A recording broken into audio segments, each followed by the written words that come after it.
Welcome back, Dram fam. It's the big one, Whisky of the Year 2024. First off, we've got to get those honourable mentions out of the way, because there's just not enough room in the world of whisky to have just one winner, is there? There will be one. There will be one winner above all others, but I'll get to that at the end. So, honourable mention number 1, Thompson Brothers TBBSW. And while we're at it, it would be rude to leave its brother out, Thompson Brothers SRV5.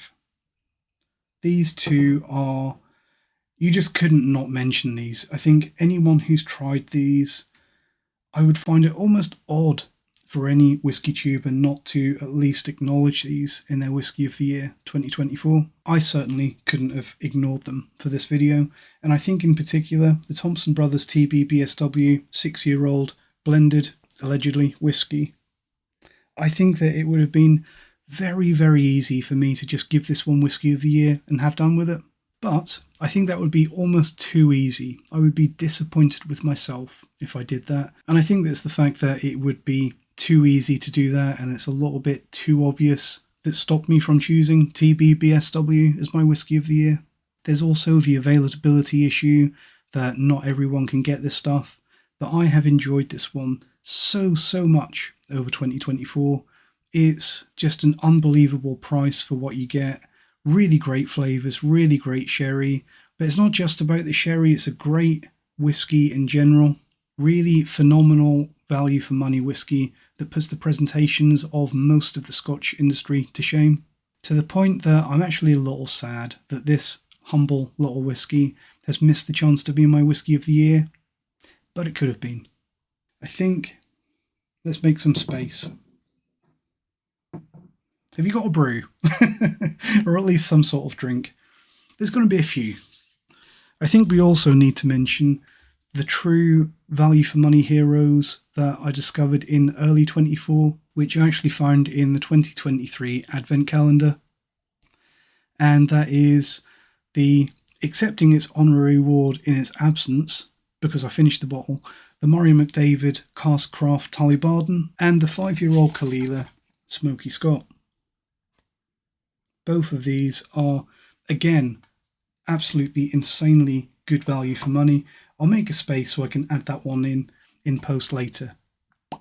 But one of the things that I really love about both of these two is that I think that they serve as a little bit of a reminder to us. I think that with that Murray McDavid Cask Craft, it really reminds us of the wonderful flavours that you can get from the cask, but also that any good whisky should always be a bit of a balancing act. I think that if you neglect the spirit or the cask or the fermentation or the maturation or any of the 1,000,001 things that go into making a whisky, you're really limiting the maximum quality that you can achieve from the start. And I myself, from tasting this Murray McDavid Cask Craft against OB Tullibardens, it's really made me extra aware of that. It's really highlighted that a whisky is really made up of a lot of different things. And I think that it's great, in my humble opinion, that this humble and affordable whisky gets that complicated balancing act right with a whisky that's thoughtfully and intelligently made. It is much more than just a cask finish. Moving on to the Smoky Scott. It's kind of like the ghost of Christmas past, this, isn't it? This one really reminds me of not the balancing act, but just the sheer joy of a well-crafted young whisky. I actually think that this one, if it were even 20 years older, I don't think that it would make it any more of a better whisky. I really don't, and I mean that. We have seen quite a few whiskies in 2024 on this channel that have very impressive age statements that just fall short of the mark, in my humble opinion. Namely, Lafroig 18 and the Port Charlotte 18.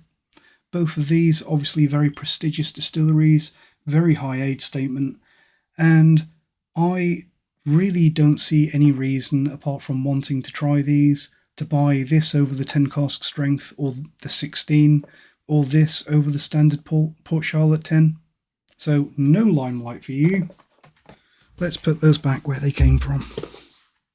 With those two 18-year-old Islay expressions, which were very, very expensive, many times the price of any of these other whiskies that we've got here. And I was disappointed both in value terms and in absolute terms when you're comparing them to the kind of whiskies that we used to get. It's becoming abundantly clear to me as we go on that we cannot rely on access to high age statement whiskies as a shortcut to finding good whiskey anymore. The prices just keep going up and up and the quality goes down and down, and it just doesn't work anymore. I think there is a time when it did. You could just go into a shop and more or less buy anything with a 15 or 18-year-old age statement on it, and you get a damn good whiskey for not much more than you pay for your 10 and your 12s. It is not like that anymore. And in a similar vein, I think that distilleries can't, or perhaps won't, guarantee the quality of a product by top dressing with old stock anymore. I don't know whether it's a case of can't or won't, and it probably varies depending on what distillery you're talking about. But it does seem that an 18 is not an 18 anymore. At least the quality and the flavours are not the same as what we used to get with that age statement. But it's understandable. Whiskey's popular, it's selling out, there's less of it, it's harder to get these high age statements. They've all disappeared, or almost all of them have disappeared or become very, very expensive, and that's okay to a certain extent, because there is quality and flavour to be had in younger, well-presented and well-made whiskey, just like this one, just like all of these. But especially this one with its 5-year age statement really brought that home to me, that you can get such immense enjoyment from a very humble, very young, well-made whiskey. Without a doubt, there are still great experiences to be had in whiskey. Yes, they are probably going to be different flavours and different experiences these days, but it's not the first time that that's happened, and it will happen again. Whiskey is an evolving spirit, and this 5-year-old Caol Ila is an example of how you can still get a top-notch whiskey with what distillers and blenders currently have, and without breaking the bank. This next honourable mention has actually eliminated itself from the running before the starting pistol, sadly, because it's not a whiskey. But I think that it is fully deserving of a mention anyway, because I've recently bought another bottle and I've been enjoying it enormously. Who had this one? Who predicted this? In Mescarado 45. So this is a mezcal, as I'm sure a lot of you know. So it's a smoky Mexican distilled spirit. And in my opinion, it's quite a fun and very modern example of mezcal. This is the 45% version here. There is a 54% version as well. They are both absolutely excellent if you can find them. Every bit as smoky and full flavoured as anything from Islay. You'll be seeing these two on the channel very soon. This next one is something that I really, really liked a lot this year. And I'll be honest, when I first tried it, I thought that it had Whiskey of the Year written all over it.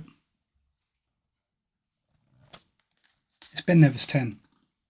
So go and have a look at my review of this one if you haven't already. It is a fantastic whiskey. Quality presentation through and through. It ticks all of the boxes. It's got an age statement, 46%, natural colour, non-chill filtered. Quality from start to finish. It's challenging, it's interesting. I think you can probably see why I had this one penciled in for the award. I absolutely love it. But, and like the Thompson Brothers TBBSW, it's not the easiest of things to find. And I myself was actually quite surprised to find myself actually preferring a different whiskey from the same company. My Whiskey of the Year 2024 is Nika from the Barrel. Our humble little cuboid of whiskey. So this is the one that I've chosen for 2024, and I knew that I liked this whiskey. I haven't had it for quite a few years, but I knew that I liked it from trying it years and years ago, and I really only bought this new one on a whim. And I think probably part of that was because of the quirky little packaging that it now comes in, but also because I did remember enjoying it. But it has really, really surprised me. I think partly because To me, it tastes really well matured. In my opinion, this is one of the oldest tasting NAS whiskies that I've had. It also has excellent sherry, excellent malt, and a really wonderful light peatiness to it as well. The small 500ml bottle here in the UK does make it a little bit expensive, but also because it's a widely available and mass-produced whiskey, it's also fairly easy to find with a little bit of money off. But, yes, there's another but, this isn't just a great whiskey for my Whiskey of the Year 2024, it's an olive branch and a challenge to the whiskey industry worldwide. This is a very well-made whiskey, but it's also a very untraditional whiskey. It's not a single malt, it's not Scotch, it's probably not even Japanese whiskey, but what it does have is a great ABV. It's been made intelligently and with care and with great flavours. And despite all that it's missing, and that's mainly the age statement and the provenance of which country it's from, people are still buying this and we're enjoying it because it's well made and it smells and tastes good, and that's the important thing. When I reviewed this one, the few people that did reach out to me with negative comments about this were almost exclusively about the lack of transparency and where this is from and how they felt deceived. And rightly so, Nika have to take the blame on that one. They obviously thought that if they were honest, then people wouldn't have bought it if they'd have known. But I think that the whiskey community is past that point now, as evidenced by the fact that so many people are still enjoying this. In my humble opinion, the problem was never that it was a Japanese Scotch whiskey blend. The problem is that we weren't told what we were buying. So here's my Christmas message to the whiskey industry.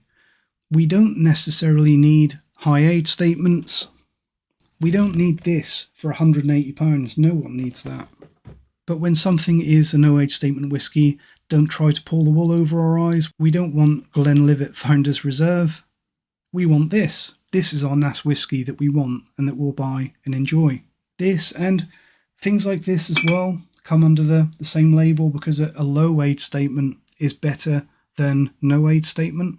And also, not everything has to be Scottish, not everything has to be single malt. I think that we're all slowly learning that single malt isn't the gold standard of quality like the Scotch industry has allowed us to believe. I speak for myself and hopefully for a lot of you that we are open to new things, we are listening, we are interested. Just give us the transparency and give us the quality. So that is my Whiskey of the Year 2024. See you again next year. Job done. This is actually what I've got in the glass right from the start, by the way. Lovely, bright, fruity, malty, cowshed, smoky, sherry, fruity. Good, dry backbone to it. And really very similar experience on the palate. Smoky, cowsheds, farmy, sherry, malty, fruity. Fantastic whiskey. And I'm very pleased to say that this is my Whiskey of the Year 2024.